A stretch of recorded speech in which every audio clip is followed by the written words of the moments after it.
حدثنا أحمد بن عبد الله بن علي المنجوفي قال حدثنا روح قال حدثنا عوف عن الحسن ومحمد عن أبي هريرة أن رسول الله صلى الله عليه وسلم قال: من اتبع جنازة مسلم إيمانا واحتسابا وكان معه حتى يصلى عليها ويفرغ من دفنها فإنه يرجع من الأجر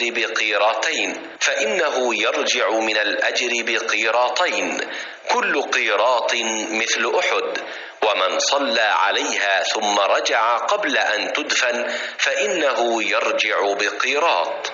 हज़रत सल्लल्लाहु अलैहि वसल्लम ने फरमाया, जो कोई ईमान रखकर और सवाब की नीयत से किसी मुसलमान के जनाजे के साथ जाए और नमाज और दफन से फरागत होने तक उसके साथ रहे तो वो 2 क़िरात सवाब लेकर लौटेगा।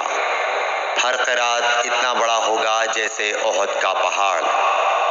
और जो शख्स जनाजे पर नमाज पढ़कर दफन से पहले लौट जाए तो वो 1 क़िरात सवाब लेकर लौटेगा।